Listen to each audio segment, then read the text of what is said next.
Communist Party CCP is reportedly acquiring golden shares in the local units of internet giants Alibaba and Tencent. Golden shares typically entail 1% nominal stakes that entail special rights over business decisions. As the Financial Times reported, through its investment fund, the Cyberspace Administration of China, CAC, took an equity stake in Alibaba's Guangzhou Luzhou Information Technology on January 4th. The company owns Alibaba's streaming video unit Youku and its web browser UC Web, which means that the CAC shall have a certain power over them. Following the agreement, the unit will arrange a mid-level official of CAC as a new board member. 3 people said Beijing is also eyeing a golden share in 3 Tencent subsidiaries. At present, negotiations are underway. A person said the tech mammoth was lobbying for a Shenzhen-based government agency to purchase the shares rather than the Beijing-based state investment fund. One of the sources told the Times, "The state is not going away. This is the trend for the future." The acquisition comes as Beijing has signaled the end of its big tech crackdown, while more internet firms are having their holdings taken by state entities recently. Beijing has taken a golden share in Weibo, a service that resembles Twitter, and ByteDance, the parent company of TikTok, which has a sibling app called Douyin in China. In China, golden shares have become a gateway for the CCP to reign over independent news and content providers. The Times found that Beijing has appointed Wu Shugang, a CCP official, as one of the 3 directors at Beijing ByteDance Technology, a subsidiary of the TikTok owner. For some years, Wu has been the leader of CAC's division, which oversaw online opinions in the country. He illustrated his loyalty to the CCP in the past statement, "Let the Chinese traitors preaching so-called human rights and freedom go to hell." At the unit, Wu was granted the authority to oversee content at ByteDance's new platforms, Jinri Taoqiu and Douyin. He was also allowed to handpick an editor-in-chief for the group and either chair a content safety committee or appoint one.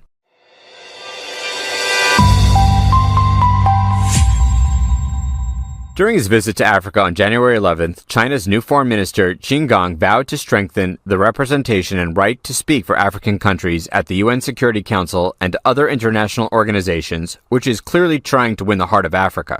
Unexpectedly, Faki, chairman of the African Union, directly responded that what is important for Africa is that the CCP allows Africa to have a permanent seat on the UN Security Council. According to media reports, after taking office last month, China's new foreign minister, Qin Gang, traveled to Addis Ababa, the capital of Ethiopia, where the African Union is located. This is also the first stop of his 5-country trip to Africa. According to AP, Qin Gang attended the inauguration ceremony of the Chinese-built headquarters of the Africa Centers for Disease Control and Prevention on January 11th and stated that Beijing supports the African Union's greater representation and voice at the UN Security Council and other international organizations. He added that Africa is not an arena for competition between China and the US. Unexpectedly, Qin Gang's speech was countered by the statement of the chairman of the African Union, Musa Faki Mahamat, who was also present at the event. Faki said that many categories on the UN Security Council's agenda concern African countries, but the Security Council does not grant permanent African representation. The exclusion of the African continent from international governance is unjust and needs to be addressed urgently. It is unacceptable that others decide in the place of others. It is not fair. We need a new order at the international level that will represent the interests of others, he said. However, in reality, among the 5 permanent members of the UN Security Council, the US, France, the UK, and Russia all support expanding the permanent membership of the Security Council, including a chair for Africa. Only the CCP declares that the Security Council needs to be reformed but refuses to publicly support any country becoming a new permanent member, nor is it willing to participate actively in substantive discussions on expanding the Security Council. According to VOA, the UN Secretary-General Antonio Guterres previously criticized the CCP without specifying the country, saying, "Countries that won victory more than 70 years ago have refused to consider necessary reform plans and refused to change the power relations of international organizations." By contrast, according to the Washington Post, U.S. President Joe Biden said last September that the U.S. supported the allocation of permanent seats on the Security Council to Africa and Latin America and a permanent seat for the African Union in the G20. Biden also plans to visit sub-Saharan Africa, which will be the first visit by a U.S. president to the region since 2015.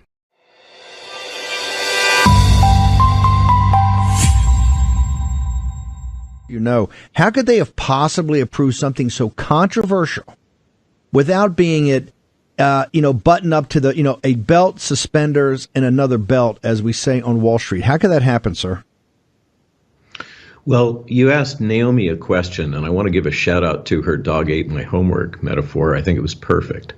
But you asked her the question about Paul Offit, and Paul Offit illustrates the case.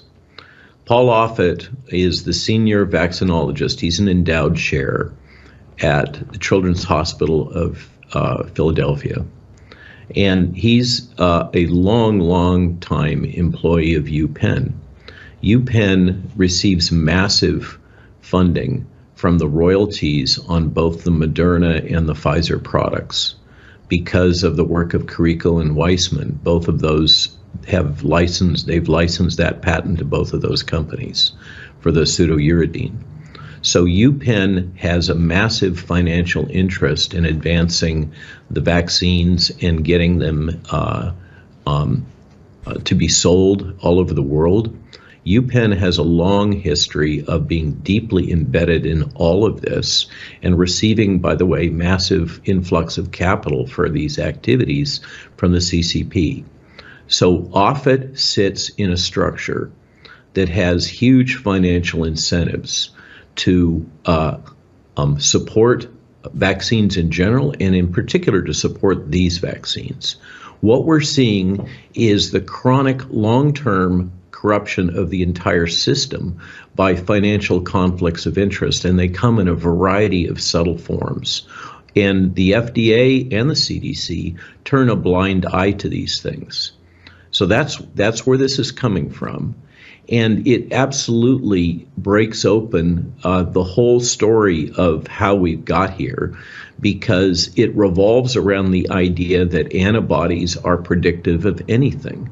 And that's been clear from the outset that that's not true. Antibody titers are not predictive. But they've been able to substitute antibody titers basically by gaslighting everybody. And through not just gaslighting, but intimidation, like Eric Rubin's statements, basically, you're stupid and I'm not, and I'm smart and I know how to interpret these data. In addition, with the boosters, what they did with these data is say that, well, we see a short-term elevation in antibody titers. Antibody titers are extremely nonspecific. And what's been shown in the data subsequently is those titers drop very fast. But of course, that wasn't followed and it wasn't reported in any of these. But the titers drop very fast. And as the titers drop, so does the protection. And when they drop below a certain level at about 2 months after dosing, then the recipients become more likely to become infected or develop disease or death. And this is the bombshell data from Cleveland Clinic that shows the more jabs you take, the higher risk for disease and death. Why would that be? Oh, I predicted, and the literature predicted from multiple fantastic laboratories all over the world, the problem is immune imprinting. And then there's this new data that shows that what this is doing is shifting to an entirely different category of immunoglobulin, IG4, which is not useful in providing protection at all. It's one that's associated with allergy responses. But the CDC and the FDA play the three monkeys. You know, they can hear no evil, see no evil, and speak no evil, and they just disregard these data. It is cherry picking of data is what's gone on all the way through, and then the disregarding of fundamental norms in vaccine development and testing and licensure, in which they have substituted hope for actual data, and they've substituted titers of antibodies which have not been proven to have any direct relationship with protection, in lieu of actual protection data.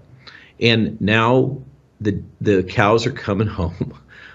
You know, the vultures are coming back to roost, and they're all scrambling to cover.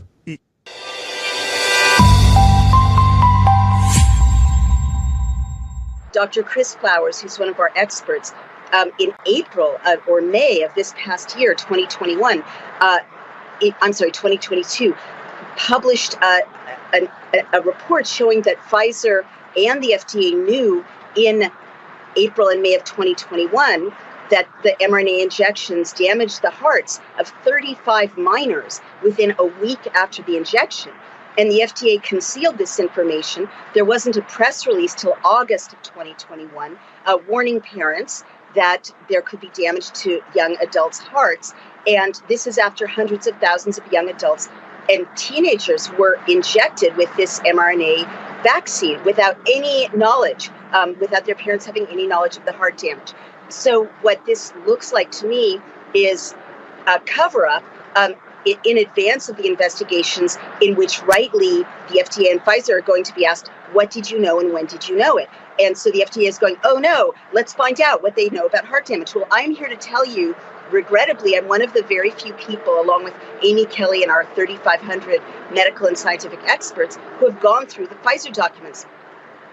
All those Pfizer documents went straight to the FDA, Natalie. So the FDA knew perfectly well, starting from the end of 2020, that there were thousands of cardiac events, thousands of cases of myocarditis, pericarditis, clots in the heart, hypertension affecting the heart attacks, people dropping dead from heart attacks. This is all fully documented. They had the information and they kept going. So I see this as yet another cynical form of gaslighting the American public to pretend that they had no knowledge. It's like the end of Casablanca. You know, what a shock, what a surprise. There's heart damage. They knew it perfectly well, as Dr. Flowers has established from early spring of 2021. So I'm curious from your perspective, and just have a few minutes left here. Do you think that these mandates, these pushes, right, as we've talked about the collusion between the FDA and Pfizer, is it all about big pharma profits, right? Have the lobbyists, have they just gotten really good at their jobs? Or do you think that there's something more nefarious at play here with the data that you've uncovered? Well, for sure, these are the right questions to ask, Natalie. For sure, you know, as I point out in my book, The Bodies of Others, the pharma and the injections are the weapon or the tool, but the motivation is much bigger, as you describe, and the bad actors are, you know, above the heads of even pharma CEOs. And they include, you know, the CCP, which is such a manufacturer of these injections. They include, you know, heads of state. Of course, they include big tech, as I pointed out. But you're asking the exact right question, because the goal is a war on humanity, and specifically a war on children and on young adults, on the next generation and on the family. And this is a super communist thing to do, right? To interpose the state or, you know, community norms in between children or young adults and their families, and to degrade the authority of parents. And you see it with all of these laws that are being passed state by state that are empowering teenagers to make their own decisions about getting injections. Of course, if they're told they'll be ostracized or, you know, can't have a $100 Best Buy gift certificate, you know, that they'll make ill-informed choices without their parents' authority. But it's definitely about weakening the family and disorienting kids. And the other thing that you put together, and that I want to highlight, is in your section with Mr. Posobiec, the role of UPenn. So UPenn is also a center of funding the pharma spokesmodels to push these mRNA injections.